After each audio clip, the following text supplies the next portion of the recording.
Hello, hello, hello. How are you guys doing this evening? It is currently 11:39 p.m. on this very cold and rainy September evening. It is currently 54 degrees outside. It's been in the 50s all day today, and it has been really cold and very windy, and very rainy today. It's been like a perfect fall day, and I have the heat up to 75, and it's a little hot, so I'm going to turn it down just a little bit.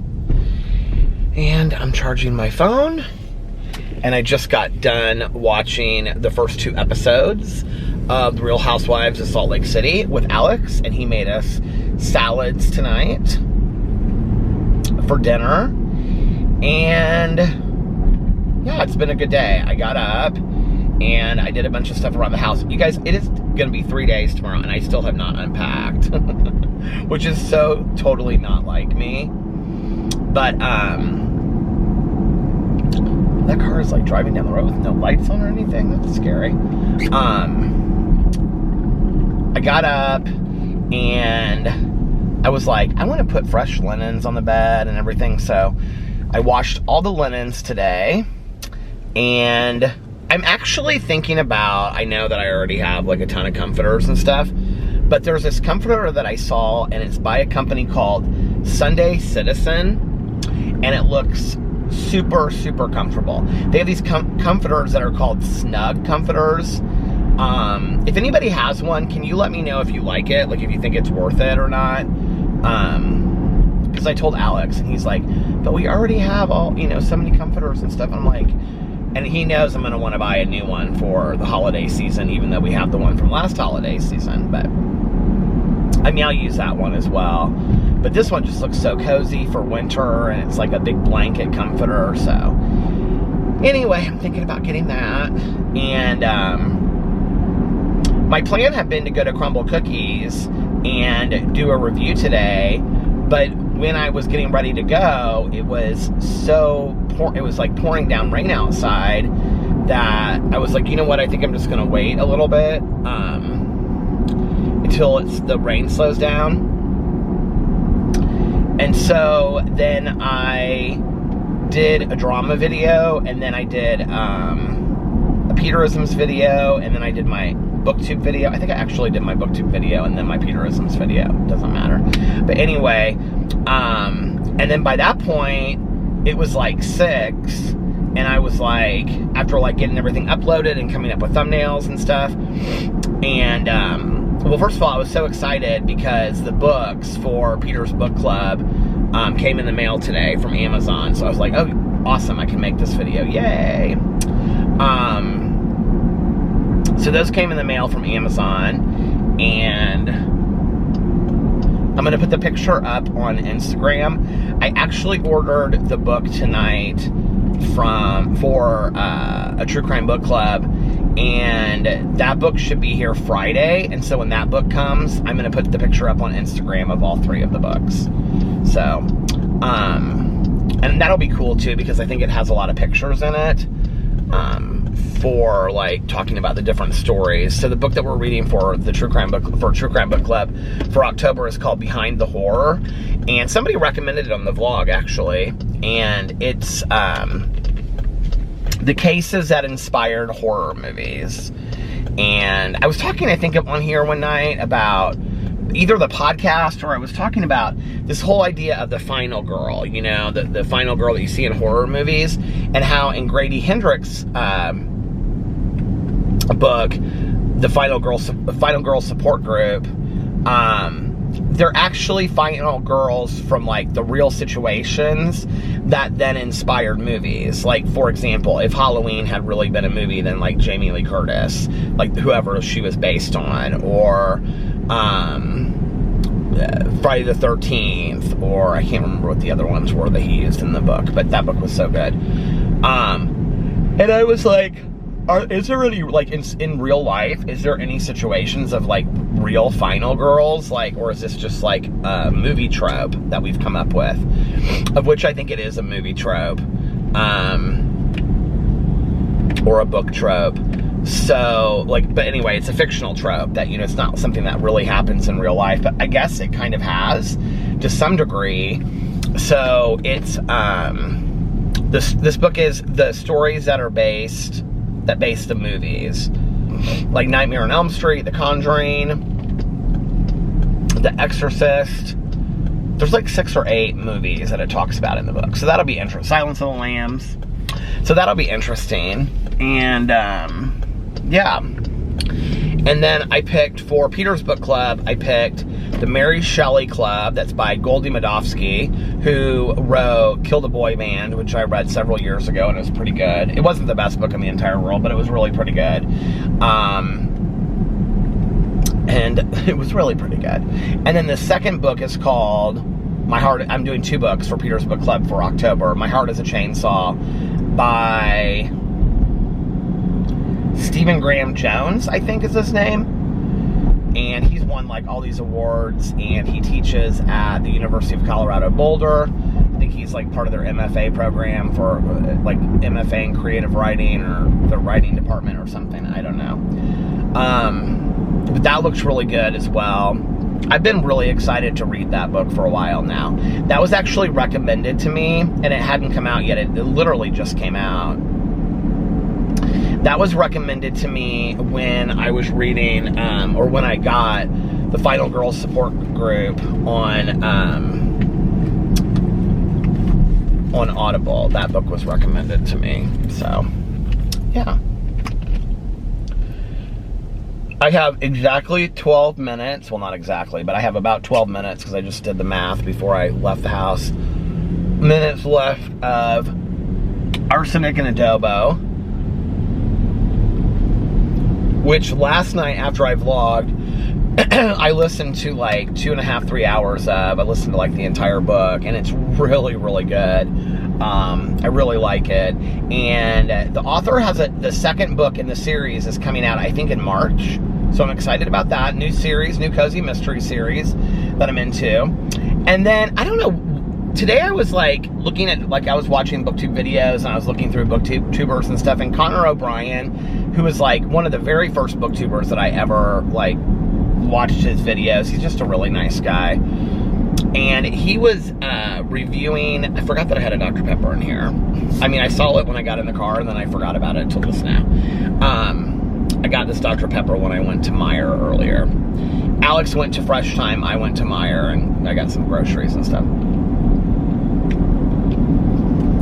I got him a huge bag of gummy bears, because I know that he likes them, so I got him a huge bag of them, and he doesn't eat like a whole bag at sitting. Like, I'm somebody, like, if I have a bag of like peanut M&Ms or something, like I'll sit and eat the whole bag in one setting. He doesn't do that. Like, he can like have like, you know, a handful or 2 and then stop. So he'll make the bag last forever. It was like one of those huge bags, and it has real fruit juice. It was a different kind of, it was a different brand of gummy bears. I don't know what it was called. It had real fruit juice in it. Anyway, they also had those trolley sour worms, but I think he only likes Sour Patch Kids. I don't think he loves the sour worms. I can never remember. Anyway, it doesn't matter. What was I saying? Oh, so I saw that Connor O'Brien had been reviewing this T.J. Klune book, which T.J. Klune is a gay author and writes gay fiction, and I had read one of his books like years ago about this guy that falls in love with like his best friend's little brother or something, like years later after they come back to town, and one of them has like a kid or something. And so anyway, but I liked the book. The book was like nothing like I thought it would be. It had like a really cheesy cover, and so I thought it would be really bad, but it was actually really good. Back in the day, like a lot of like gay fiction had horrific covers, and so like it would make you not want to read the book. But anyway, so since then he's done like a lot of world building books, but he still has a lot of like And that's a lot of what Conan O'Brien reads anyway. He reads a lot of like Brandon Sanderson and, you know, world building, Rick Riordan, like what are those books that he, Percy Jackson, those kinds of things. So anyway, the car's going so fast. This car's going fast too, my lord. Me and this car over here, we're just go with the speed limit, folks. But anyway, I saw that he was reviewing this book by T.J. Klint, and for some reason that got me like started and thinking about like, oh, like gay fiction. I like should go look and see what like new books are out and whatever, because I haven't read one in like a month or two, right? And somehow, I don't know what made me think this.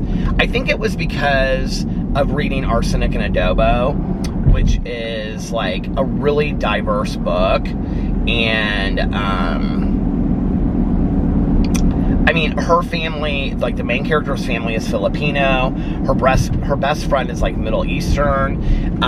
She goes to this restaurant that's like, and she talks to like the people that, like, she becomes friendly with like the people that own it, or she knows somebody that owns it or something, I can't remember, but anyway, who's Mexican, and there's just a lot of diversity in the book.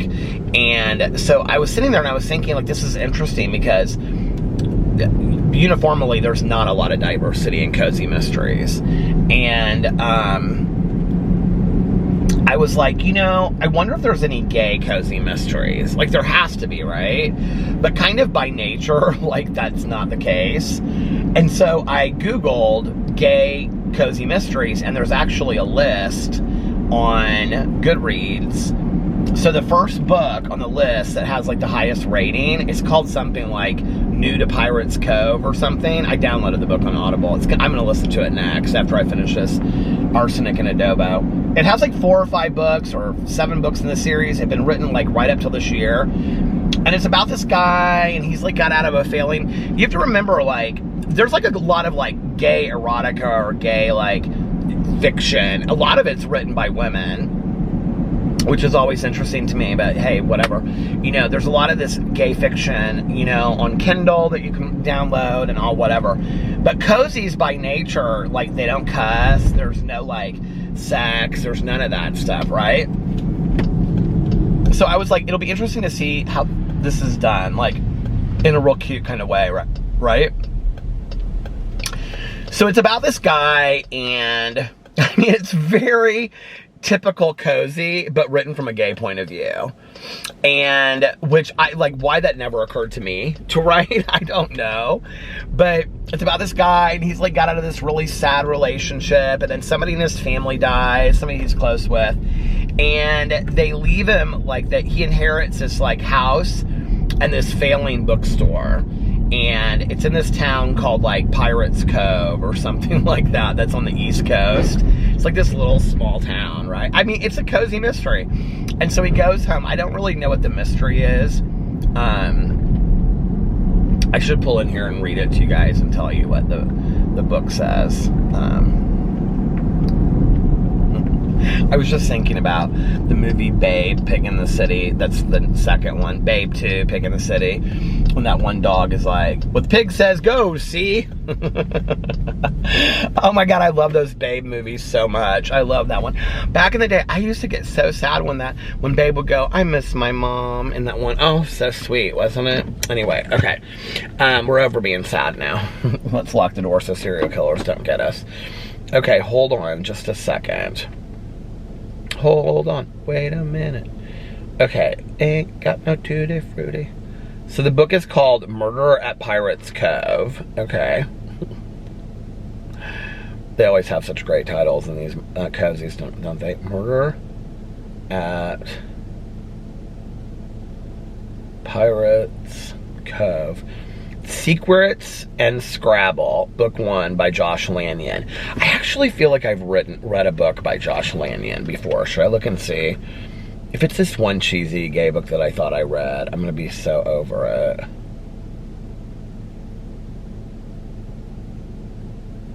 I feel like I've read this one about this FBI.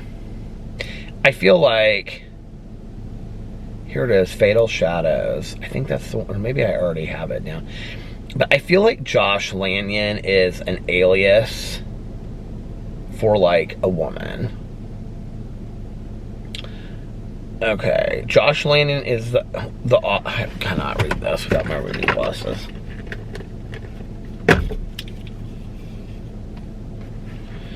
Okay, Josh Lanyon is the author of over 60 titles of classic male fiction featuring twisty mystery, kick-ass adventures, and unapologetic man-on-man romance. Oh, her work has been translated into 11 languages. The FBI thriller Fair Game was the first male title to be published by Harlequin Mondadori, the largest romance publisher in Italy. Stranger on the Shore, HarperCollins Italia, was the first male title to be published in print. In 2016, Fatal Shadows placed number 5 in Japan's annual Boy Love novel list. Oh my lord. Fatal Shadows, I think, is the one that I read. It's like, I feel like it's about an FBI agent.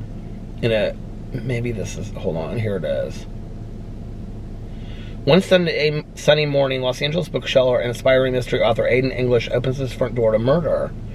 His old high school buddy and employee has been found stabbed to death in a back alley following a loud and very public argument with Adrian this previous evening. Okay.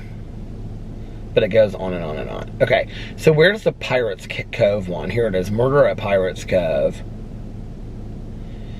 Ellery Page, aspiring screenwriter, Scrabble champion, and guy with worse luck in the world when it comes to dating, is ready to make a change. So when he learns he's inherited both a failing bookstore and a falling down mansion in the quaint seaside village of Pirates Cove on Buck Island, Rhode Island, it's full steam ahead. Sure enough, the village is charming. Its residents amusingly eccentric, and widowed police chief Jack Carson is decidedly yummy, though probably as straight as he is stern. However, the bookstore is failing, the mansion is falling down, and there's the little drawback of finding rival bookseller and head of the unwelcoming committee, Trevor Maples, dead during the annual Buccaneer Day celebration.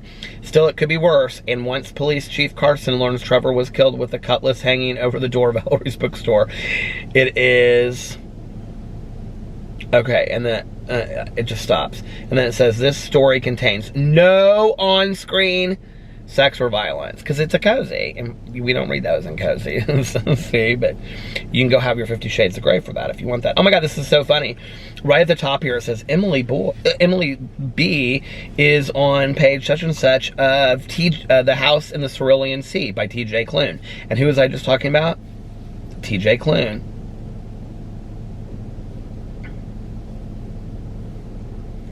Oh my god, this is so funny. Annika is 23% done with I'm Thinking of Ending Things. I just read that book.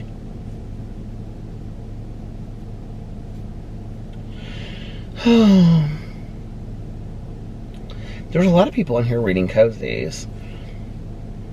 Cozy, I guess I'm friends with this person on Goodreads called Cozy Reads.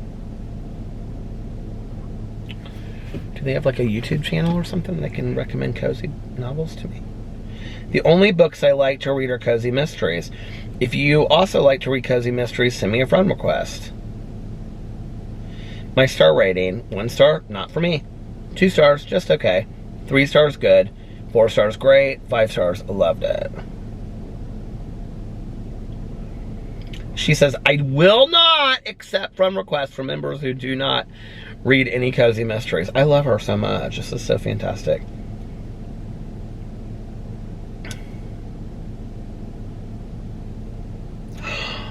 She's got all of her books cozy, Halloween cozies.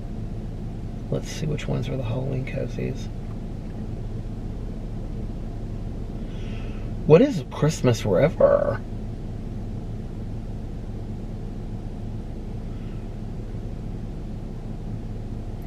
I think I need to read that one. It's a Halloween book.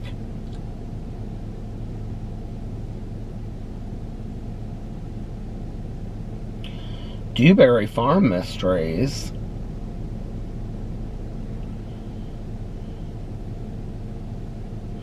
I need to go in here and like really look at her list of books. So that's what I'm reading next, is the Pirates Cove one. And then after that, I don't know. We'll see where we go from there. Anyway, that was my day today. I filmed a bunch of videos. I went to Meyer. I talked to Tanya for a long time on the phone. I thought for some reason, I was like, she's coming home tomorrow or Friday, but for some reason, I really thought it was Friday. And so when I talked to her tonight on the phone, she's coming back tomorrow. She had a great time. We're gonna get a fountain pop tomorrow night, hopefully. I said, because she gets home tomorrow afternoon, like at 2. And so I said, are we gonna get a fountain pop tomorrow night? And she's like, well, we can. I was like, well, we need to catch up. She was like, okay. So that was Tanya Jean Applestein, prettiest girl I've ever seen. And yeah, and then Alex and I just hung out. It's so funny. So like on our landing, we now have this table that Alex built, and he was telling me, he's like, I'm like, yes, I knew that. He was like, did you know that if you take a completely empty candle back to Bath & Body Works, that you can get another candle in exchange? I said, yeah, I know that. But that's not exactly the rule, but it's something like that. And he goes, well, we should do that because we have all these empty candles. I said, I absolutely think that we should do that. And, but at the top of the stairs, we have like been consistently burning that marshmallow, fireside marshmallow or whatever. I need to get online and buy some more of them because they are so fantastic. That smell, it literally smells, you guys, I can't even like explain it to you other than it smells like a bonfire or like a really strong fireplace, and it's right at the top of our stairs, and it smells so good that like our entire bedroom smells like a bonfire or a fireplace. And I'm like, oh, I love this. It's so cozy. So Alex tonight, after like he got done eating, in between the first and second episode, he went upstairs to put his pajamas on, and he lit that candle, and we were talking about the candle because we like to make our house so cozy. I cleaned the whole kitchen today, and I've got a bunch of boxes and stuff. I've got some stuff I've got to review. I've got some bark boxes I need to review. I keep on thinking I'm going to cancel it, and then I don't, because then I look down at the end of the bed, and Tucker has started to learn how to, we can't really use the treats anymore unless we break them down, but Tucker has started to learn how to play with toys again, and so I feel like, well, I don't know. I just don't want to get rid of the bark boxes yet. It's just like one more thing that, you know, makes me sad. So, Boo Radley stayed in his house almost all night tonight. We kept on calling for him to come upstairs. He came upstairs halfway between the first and the second episode of The Real Housewives of Salt Lake City. I took the dogs out, and Boo Radley came running. I said, come on, let's go outside. And Boo Radley came right upstairs, and but then he went right back downstairs when we came back inside. I think he's real cozy in that little house. I think he likes it in there. He's got a bunch of blankets in there and stuff, you know. He really likes to be down there when the washer and dryer are going, which it was tonight, because I was washing, well, I'd washed this blanket of Alex's. It's like, there's so much water right here. Like one of those weighted blankets. Alex got sent one in the mail, like to show on his Instagram, and he loves this blanket. He's obsessed with it. And so I thought I would wash it for him tonight. So it was in the dryer. I think Boo Radley likes the sound of like the washer and the dryer going. Like I think it's real comforting to him. You know, I like the sound of the washer and the dryer going too. I think it's real comforting. Or the dishwasher, you know. When you have all of the, I love like when you've like, oh, I watched Poltergeist, the new one tonight too. That's what I did while I was cleaning the kitchen. But I like when like the kitchen is clean, and then, you know, everything's like sprayed down and in its place, and then you like light like one candle in the kitchen, and you low light the rest of the lights in the house. Maybe have like one light on, like, you know, pretty bright, and you can hear the dishwasher going in the kitchen, and it's like, I don't know, for some reason that reminds me of like evenings that, like when I was growing up. I feel like my mom kind of ran the dishwasher like maybe every day or every other day. I don't know why I feel that way. But, you know, like we would clean up everything, and then my mom would hand wash the dishes, then put them in the dishwasher. Why? I have no idea. But she would rinse everything off, you know. And, I mean, we still today rinse everything off. But, like, I mean, she really cleaned them and then put them in the dishwasher. So, and she just enjoyed washing dishes. She would tell me that later. She'd say, like, I just like to wash dishes, you know. And so like, I can remember, like, sitting there in the kitchen table, in the kitchen, and, like, all the lights in the rest of the house would be off, you know, and the dishwasher would be running, and my mom would have a cup of coffee, and, you know, she would be reading the rest of the paper that she hadn't read all of it that morning, or, you know, I'd have some TV show on in the background, something like Roseanne or whatever was on, you know, would be in the background.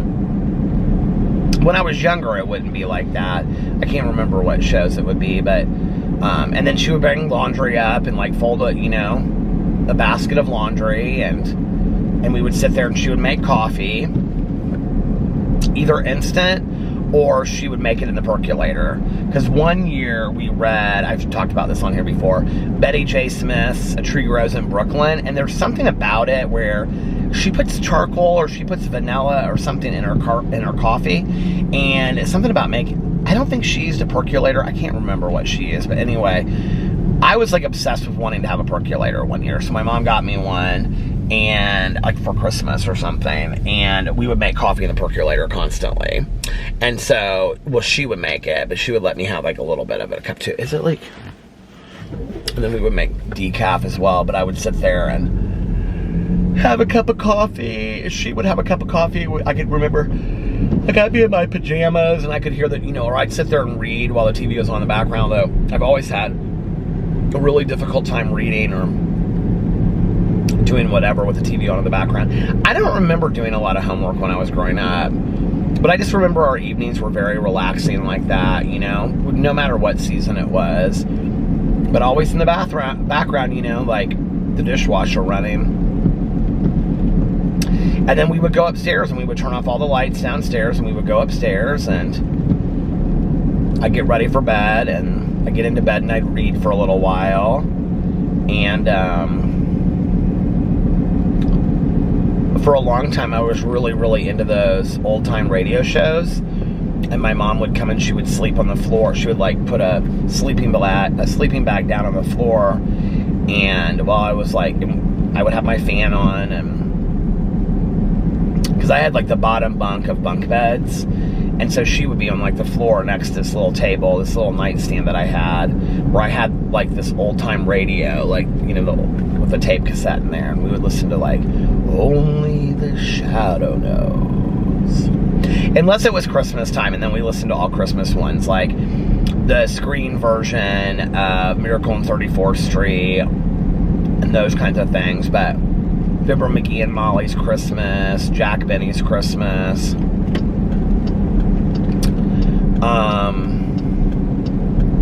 I've got all those in a bag downstairs. They're, like, in this just old, like, shopping bag, and it says on the side of them, Peter's radio tapes, and then I have that radio down there. I should show that. Maybe I'll do that tomorrow. Maybe I'll do that for my Peter Does Stuff video tomorrow.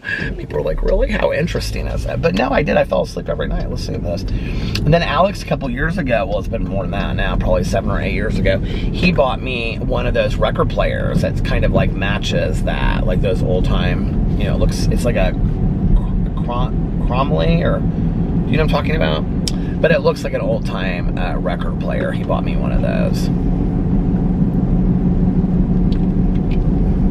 And then when I was falling asleep or it was too late, my mom would go into her bedroom, and that's when she would, like, watch, you know, a movie from like 9 to 11, or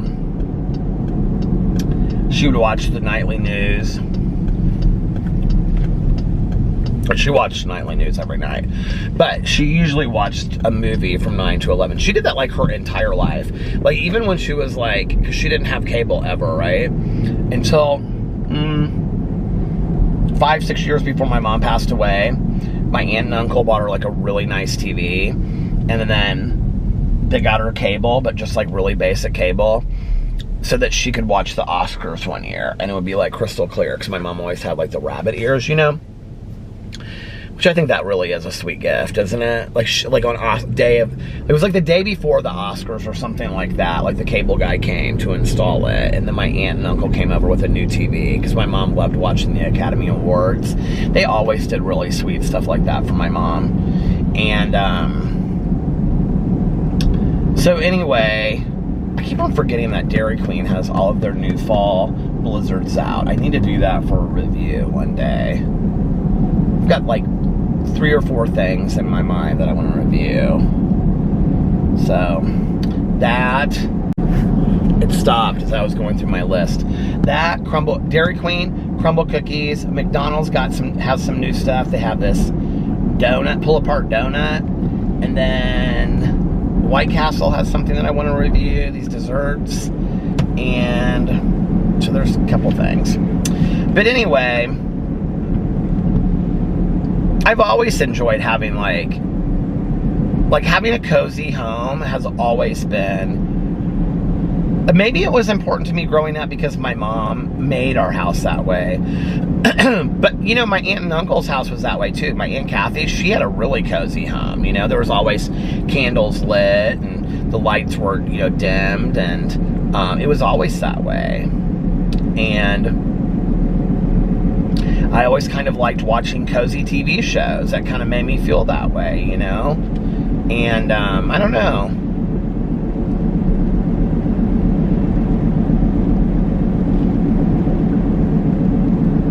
I get so excited about listening to these cozy mysteries, you guys, I almost can't even explain it to you. There's like times when they'll like talk about going to get like food or whatever, like in the Misfortune books, in the last one that I was listening to, which I think a new one's coming out this month actually, but in the last one that I was listening to, there was a part, I may have said something about that on here, or shared it on here, said something about it, but she's like, after the murder happens, she's like, should we meet back at my house for some treats so we can start coming? And I was like, oh my God! Like, I love all of that, you know? I love, like, in the books, when they talk about making up the bed and throwing on the pillows and, you know, cleaning the baseboards and having, like, this really clean... I mean, I love all that, of, like, you know, a fresh pecan pie that's on the counter and, you know, she makes a cheese sandwich and has a glass of milk. I mean, it doesn't even have to be anything grand, right? Like, it'd just be, like, a cheese sandwich and a glass of milk or orange juice. Like, that to me, and, like, sitting there and, like, it's pouring down rain outside and you make a cup of coffee, which, by the way, today I really used my Keurig. Earlier today, because I didn't leave the house to go get coffee, I made a cup of coffee. I made a cup of coffee last night in the Keurig. Then tonight, while we were watching Salt Lake City, I bought these pumpkin rolls from Meijer. Oh my God, you guys, they are so good. They're just like pumpkin rolls, but then they have like, they look like Little Debbie's, you know, like Swiss cakes. You guys know what I'm talking about? But they're like pumpkin rolls instead, and they're Meijer brand, and they are so delicious. And I had 2 hot piping, well, the second one wasn't so hot because I had let it sit there for a while, but I had a piping hot cup of green tea with honey in it, and it was delicious.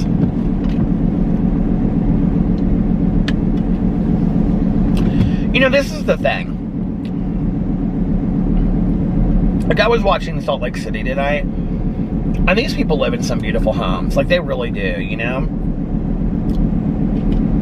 And we have friends of ours that just, like, absolutely have some of the most amazing homes I've ever been into, you know? That just, like, beautiful. And I mean, and I was blessed to grow up in some beautiful homes. But our homes were, like, my houses were very lived in, you know? They were never, like, these show places. Like... in Salt Lake City tonight, it's like everything is like so perfectly organized and put away, and I'm like, to me, there's something to be said. Like, our condo is small. Like, our condo is really super small, you know? And I love it. Like, I think it's the perfect size. Alex and I always talk about how it's like the perfect size for us, you know? But I think there is something to be said about, you know, we spend so much money on where we live, whether it's through rent or mortgage or whatever, right? And other than going to work, it's the place that we spend the most time at, you know? Which it should be, since we're spending so much money there, right? That we really should make it exactly how we want it to be, whether that's the cleanest spot in the entire world or whether you have organized mess or whatever. I'm not big into hoarding, so I think, like, you know, maybe that is something that we wouldn't want to do. But, you know, like, whatever that means for you, you know, however you want your house to be, whatever makes you happy, that when you walk into that home, like, I love smells. Smells, like, mean a lot to me. So when I walk into the house and it smells like fall from and like all the candles that I have going and the plugins and stuff like that. Like for me, like that just immediately feels like home to me. And then I light candles and then, you know, all that kind of stuff. And I love to have a bed that's made so that when even if I'm just like going up and I'm laying on the bed for 5 minutes, like while I'm changing or something, it's like the bed is made and the pillows are, you know, I love a made bed. It's just very cozy for me, you know, and I love all of that.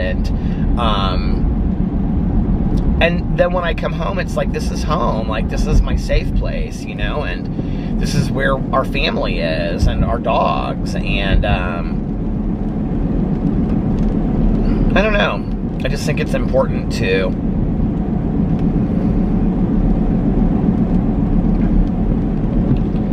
all these sayings, you know, that like that song back in the day, I remember Tamira Gray sang it, that house is not a home, even when you're living there. And, you know, people say, you know, home is where the heart is and all that kind of stuff. And I believe that, right? But I also believe that we cultivate a home, you know? And, you know, like when I go to Alex's mom's house, like, there's like a certain smell to her. I mean, I think everybody's house has a certain smell to it. And people always tell Alex and I, our house smells like spices and cologne. I don't know what that means, but anyway, like they're like, it smells spicy in here. Like incense is what somebody said. Incense and cologne. But anyway, like Alex's mom, you know, like her house to me smells like the mixture of like years of cooking, family dinners and candles and, you know, perfume and all of this. And like, and she's always got like a window or two open in the house, so you can, there's always this fresh breeze coming so you can smell the outside, you know. And it's like her house smells so good, and it's just like her house smells like home to me. And, you know, I think there's just, I don't know, I like homes that are like lived in. I like homes that aren't trying to be show palaces. I feel like people spend so much money to like live in these houses that, yes, are gorgeous and whatnot, but like you're not really even enjoying your home, you know, because we don't go in these 3 rooms because we don't want to clean those 3 rooms and we want to keep the value of the house. Well, that's not living in a house, you know. Then get a house that doesn't have those 3 rooms, downsize, stop spending that kind of money, and really enjoy your home.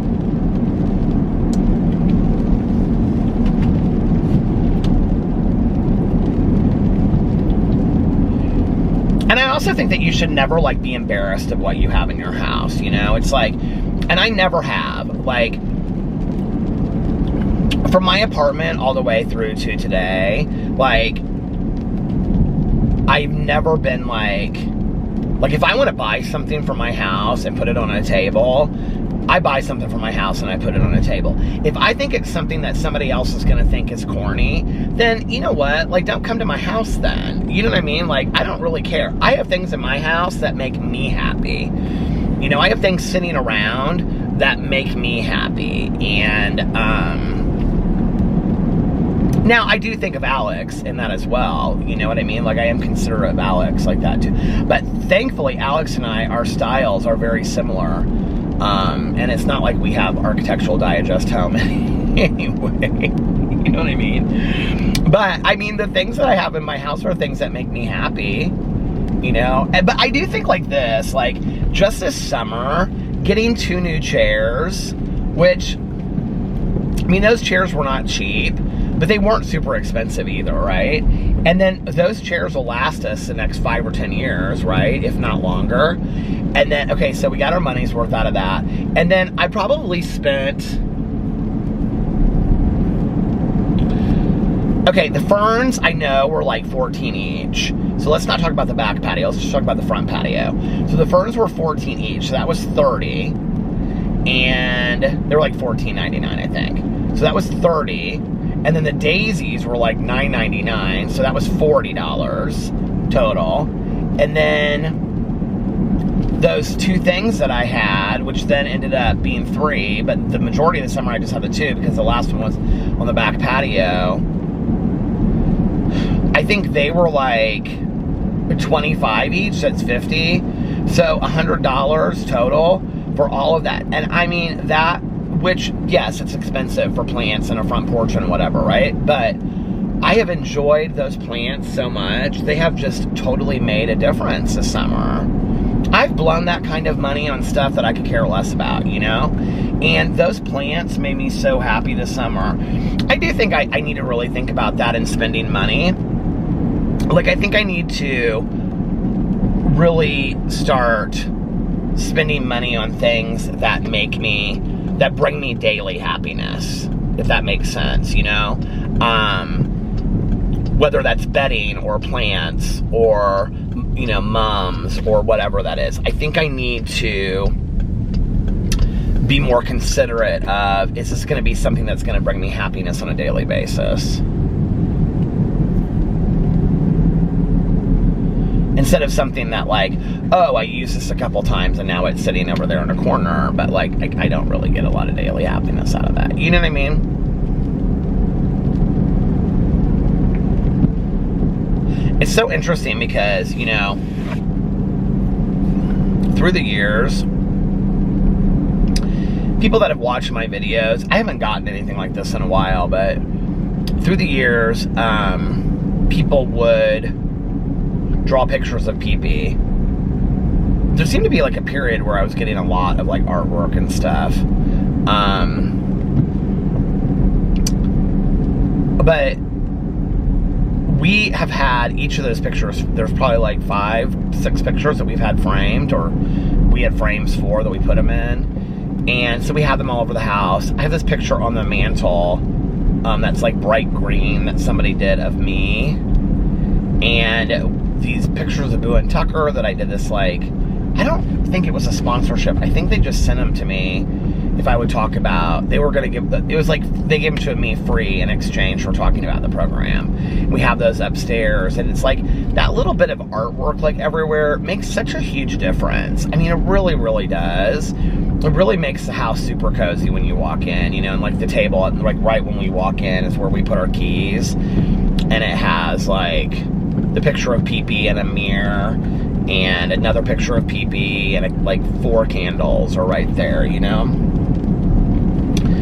And wherever I'm working, it's like, whether I'm sitting in the chair filming or whether I'm at the table uploading videos, it's like I can see pictures of, you know, us and our families and Boo and Tucker and pee-pee and like all over, you know? And like, you know, some of them are drawings and paintings that people have done for me, which is just so meaningful, and others are photographs and things, you know? And it's just like, I love having that all around. It just makes it like a really personal house, which I think is important. Anyway, do you have a cozy house? What makes your house cozy? Put it in the comment section below and let me know what makes your house cozy.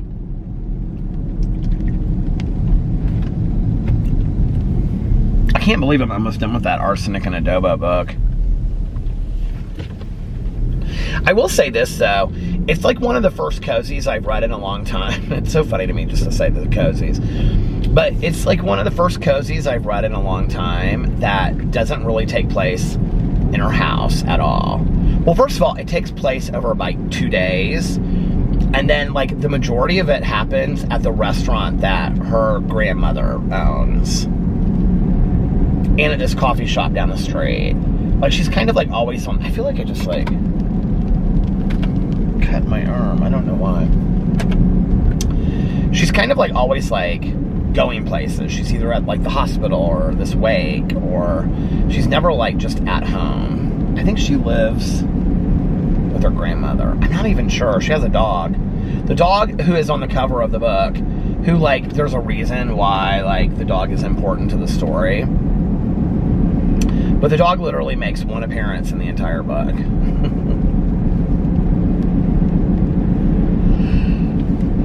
Oh no, I think 2. I think she like goes home one night and talks about the dog, and then the next day she goes for a walk with the dog. And those are literally like the 2 scenes. But it's a cute book. It's really it's a good mystery too. I kind of didn't see the mystery coming, honestly, where it was going. The mystery's a little bit more involved than most cozy mysteries.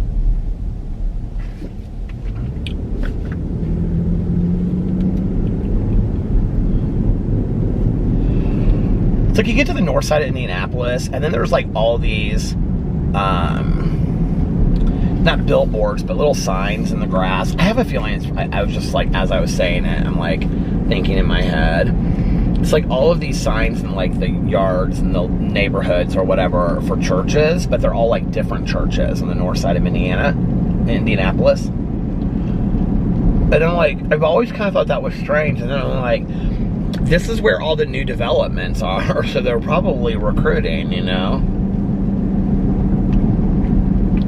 It's so funny to me that gay people always get accused of like recruiting people to be gay. I mean, by the other side, right? Like, I'm not talking about like most normal people, I think, realize we're not recruiting people to be gay. But like, I've heard that seriously from at least 1 or 2 people in my life, right? And I'm like, what's so funny about that is that usually the people that accuse us of that are people that are like highly religious, and their religious beliefs do not align with gay people whatsoever, you know? And I'm like, what's so funny to me about that is you're accusing us of hardcore recruiting people to be gay, which is really not how it works anyway, but okay. But like churches like pretty hardcore recruit people, you know?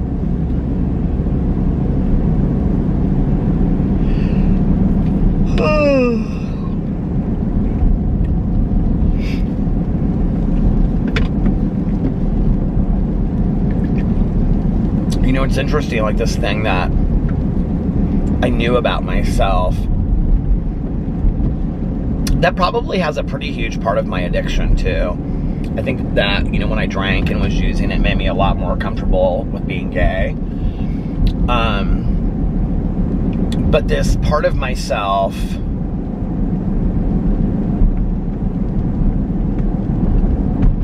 that I wasn't comfortable even sharing with my closest friends when I was in high school. I didn't tell one person, you know? In fact, I don't even really remember how it came out with my friends. It was a decision that I had made inside of my head that I was going to come out after I graduated on my birthday, which is the end of the month, 29th. But I was going to come out. I had made the decision that I wanted my dad and my stepmom and my mom to know. I wanted them to hear it from me before they heard it from somebody on the street. My friends and I was using a friend of mine's fake ID to get into bars that month. And I don't think, like, I don't remember. It's been too long now, but I don't really remember what I thought, like, graduating from high school, what I was going to do. But I knew that when I graduated, it didn't matter anymore, like, what people said about me. That I could be and do what I wanted to do. And I had met a couple gay guys by that point because my friend worked at the mall. And she had befriended this guy, and then we, like, met his boyfriend and some other people. And his ID was the ID that I was using to go out in. And I ended up getting a fake ID and using his information.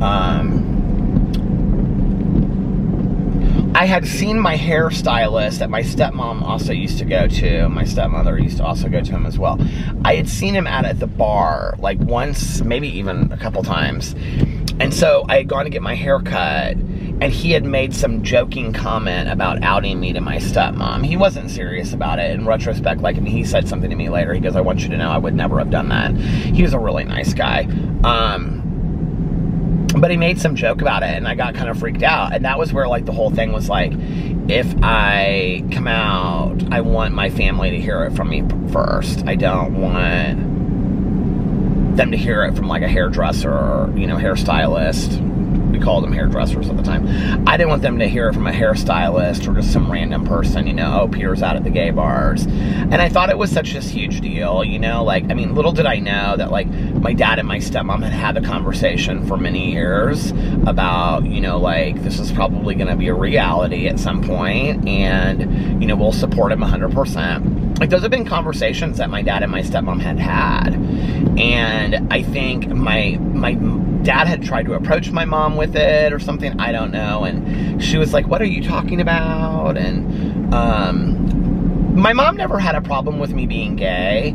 I think you know, when I came out to my mom, I came out to my dad and my stepmom first, and they were very supportive. They always have been. No questions asked, 100% supportive. And my mom was always supportive too. I came out to my mom first as bisexual. Back then, there were a lot of us that would say we were bisexual. There was actually a joke that people would say, bi now, gay later, because it was almost kind of like, it was easier to say you were bisexual than to say you were gay. I think that's actually what I said to my friends as well at first. And I said something to my mom about it, and my mom said, no, you're not. And she was like, you're gay.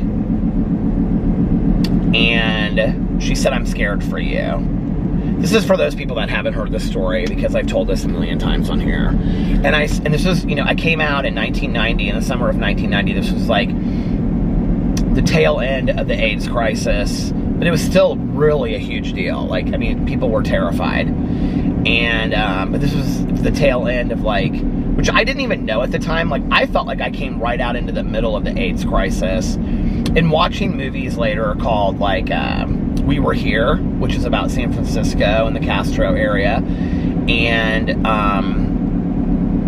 that was a great documentary. And then the documentary How to Survive a Plague, if you have never seen it, it's about the gay men's health crisis in New York City. It's fantastic. And really, HIV and AIDS was coming out like in the late 70s, and I did not know that, you know? So here I was, a little kid, when people were being diagnosed with AIDS, and I had no idea. Like, we just didn't hear about it. Ryan White, we heard about a little bit, you know, and stuff. But I came out, I mean, Ryan White we heard about a lot, especially me, because I was from Indiana and he was from Kokomo, Indiana. So, you know, we heard a lot about Ryan White. He was the kid that died of AIDS, but he got AIDS from, oh shoot, what's it called? He was getting blood transplants. Why can't I think of what it's called now? But anyway,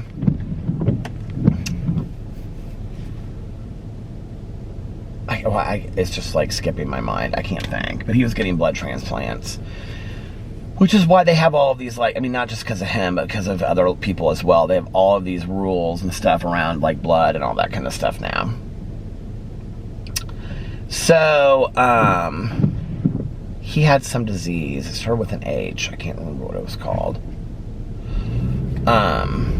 But my mom said to me, she said, I'm scared for you. And I immediately jumped to, because I had been going out to bars and I had seen the bowls of condoms and lube and everything on the counters, you know, and I had seen people doing free testing for syphilis and HIV. And, you know, I think the year that I came out, that year or the year after, Indianapolis had the highest rate of syphilis in the country. Like, that's scary, you guys.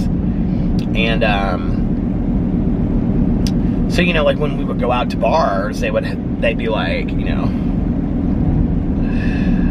we would get inside and they'd say, you know, like, welcome to the 10, which was this fantastic lesbian bar. They call it the Dirty Dime. It's no longer as this, but they say, welcome to the 10. This is a charity event. Tonight we're going to be raising money. Welcome to the drag show to send Gina Jones to Miss Gay US of A at large. Oh, by the way, you can get your syphilis and HIV testing back in the back corner. It's anonymous and it is free, and you will get your results in 2 weeks. They would say that like these things, right? You know?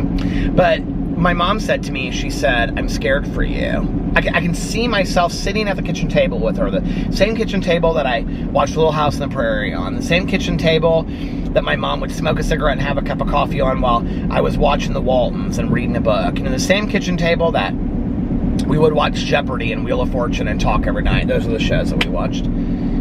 Same kitchen table I came out to my mom at, you know. She looked at me and she said, I'm scared for you. And I said, you know, Mom, I said, I'm going to be safe. I'm going to, you know, my parents and I have always been very open. And I said, I'm practice, you know, safer sex practices and stuff like that. And my mom said, I'm not scared of that. She said, you know, if that's what ends up happening, then we will, of course, support you. Your dad and your stepmom and I will, of course, support you in that as well and get you the best medical treatment possible that we can. And she said that I'm not afraid of that. She said, what I'm afraid of, she goes, well, I mean, she was afraid of that, but she said, what I'm afraid of is society is not kind to gay people. And my mom had several gay friends that were not nice, they were not treated nicely, and they didn't fit into the world. And I think my mom was afraid of that. I think she was afraid that I would be isolated, and, instead I was just embraced by, and I came out. I came out to, everybody. My aunt, my uncle. It was interesting because, that was a period of time that my cousin Caroline and I were not really close. Caroline had moved to, she had gone to Ball State, and then she left Ball State and she went to Arizona for a year. I think she later went for another year. And so Caroline and I, there was a year in there that we were kind of close, and I came out to her, but that was closer to when I was going out, because I saw her at a bar one time, this bar called Eden here in Indianapolis. And Caroline and I just weren't super close. And it was interesting because when we were doing the video, Caroline and I did together, somebody said, what was it like for you when Peter came out to you? And she was like, I remember him saying something, but Caroline, my aunt and my uncle, always had gay couples. Ever since I was a little kid, can remember them always having gay couples at everything. In fact, when we got married and I said something to my aunt about thank you for coming to the wedding and all this kind of stuff, she said, do you think this is the first gay wedding that we've been to? She had always been friends with gay couples, and they were always at the holidays and parties and stuff like that. And so, they were super accepting. My dad and his family and friends have always been super accepting. My family in Fort Wayne, Indiana is super religious, okay? And they are super, conservative when it comes to just family values and traditions and things like that. Overwhelmingly accepting and loving and kind, and have always embraced every person I've been dating or been married to now, with my husband, and I feel so absolutely blessed, and it's the same with Alex's family. I came into this family where I was 12 years older than Alex. His mother was a devout Venezuelan Catholic, and I thought, I ain't got a chance with this woman, and today, I just feel blessed, when she texts me and says things like, I was texting her from Las Vegas, and she texted me, she said, I love you, my son, and things like that. I feel so blessed, and I have 2 brothers and a sister-in-law now, and a whole family of cousins and aunts and uncles and people that I would never have had, and so to start this whole thing, how I started it, it's I look back on who I was in high school, and I was so afraid of those 2 words, I'm gay, and of saying that, and or I guess it's not 2 words, I guess it's really kind of 3 words, right? But I am gay. But I was so terrified of saying those words, and how people would respond or react. And I feel blessed because there's a lot of people out there that their story is not the same as mine, that they have had horrific coming out. Horrific experiences. But I haven't, and I think it's important for us today to tell our stories, and I think, it's important for us today to create safe places in the world for LGBTQIA plus people, anybody really. It's our job to create safe places for anybody, not just people on the LGBTQIA plus spectrum, but anybody. It's important for us to create safe places where people feel that they can be themselves, that they don't have to hide from somebody else, that they can share their stories, they can be themselves, be who they want to be, and not have to be afraid at all. I don't understand why we're not spending more time doing that in the world, it makes me sad. And there was this friend of Jason and Melissa's that I had never met before on this trip, and I really, really liked her and we got along really well. And she just was, you know, we got into these conversations about like what's wrong with the world and stuff, you know, and it's like, but it all starts with us is kind of what we were saying, you know, and like creating peaceful, safe places for people in the world, you know. You know, like asking somebody that maybe you don't even know, that doesn't look like they're having the great... It stopped and I was rambling, but I was talking about, you know, like, we're so afraid to like reach out to the person sitting in front of the grocery store and sitting there like with a sad look on their face, you know, or crying, or like, are you okay? Like, do you need to talk? You know, do you need a cup of coffee? We're like so afraid of that today, right? Like, don't get too close. We want to have an opinion about everybody's life, but we don't want to help them with their life, you know? It's like, we'd rather pass judgment and then be at, you know, lunch or call your girlfriend and be like, you know what, I walked to the grocery store today and there was this girl and she was crying there and I felt so bad for her, you know? She just was crying and crying. Can you imagine sitting outside the front of the grocery store while just crying your eyes out? Like, we'll have that conversation. I've had that conversation. I've been part of that conversation before, right? I've initiated that conversation. They have pumpkins in their yard already. I love it. We can do that more than we can actually go and just talk to somebody and say, like, hey, I see you, you know? I've been you before. What do you need?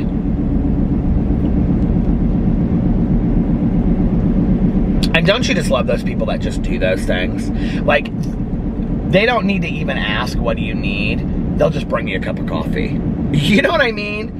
Or they'll just sit down next to you and say, hey, I saw you crying. I just want you to know you're not alone. You know, like, that's who I want to be. And I think, like, fear to some degree keeps me from being that person. Like, social anxiety, fear of getting close to people, you know, keeps me from being that person. But, like, that's who I really want to be, is that person that is able to just bring the coffee, you know? I want to be the coffee bringer.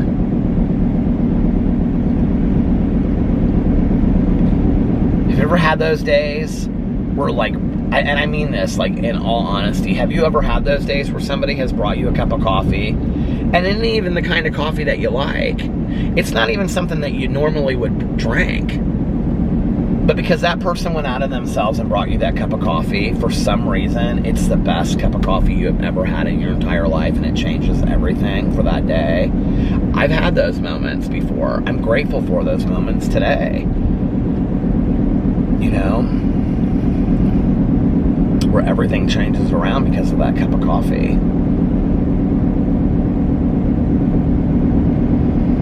And I guess that's the real question, you know, is asking,